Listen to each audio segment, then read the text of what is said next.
हर हर महादेव. मित्रांनो जेव्हा पण आपल्या घरात कचरा होतो, पसारा होतो, तेव्हा आपल्या घरी 3 प्रकारची लोक असतात. फर्स्ट, स्वतःच्या घरात कचरा आहे म्हणून कंप्लेंट करत बसतात आणि ज्यांचं घर स्वच्छ आहे त्यांची उदाहरणं देत बसतात. सेकंड, ज्यांना फरकच नाही पडत घरात कचरा होतोय किंवा पसारा होतोय, ज्यांना स्वतःच्या घरच्यांशी पण काही घेणं देणं नसतं, आपलं काम घरात होतोय ना बस. आणि तिसरे, जी घरातली रिस्पॉन्सिबिलिटी स्वतःच्या हातात घेतात, घर स्वच्छ ठेवतात, घरात कचरा पसारा व्हायला नको म्हणून घराच्या स्वच्छतेवर स्वतःच लक्ष घालतात, स्वतःची पर्सनल लाईफ आणि टाइम सॅक्रिफाईस करून. आता सध्या हीच सेम सिच्युएशन आपल्या भारत देशात चालू आहे. काही लोक आहेत ज्यांचा जन्म याच देशात झालाय पण ते नेहमीच आपल्या देशाची निगेटिव्ह साइड सोशल मीडियावर मांडायला रेडी असतात. खूप लोक तर आपला स्वतःचा देश सोडून फॉरेन कंट्रीज मध्ये सेटल होतात. कोणी स्टडीज साठी, जॉब, बिझनेस साठी. प्रत्येकाला ग्रो व्हायचंय, गोष्टी एक्सप्लोर करायच्या आहेत, आय अग्री. पण बाहेरच्या देशात बसून स्वतःच्या कंट्री बद्दल फक्तच निगेटिव्ह साइड दाखवणं is not accepted. Chhatrapati Shivaji महाराजांच्या काळात सिच्युएशन याहून जास्त क्रिटिकल होती. आपल्या सर्वांना तरी फ्रीडम ऑफ स्पीच आहे आता,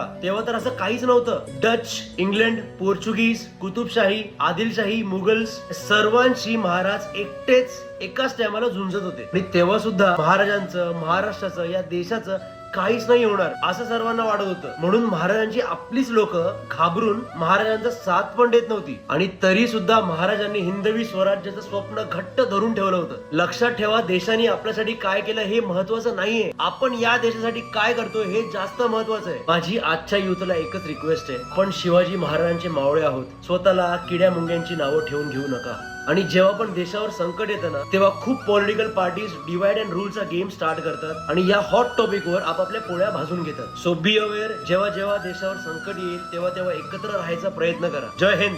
हर हर महादेव.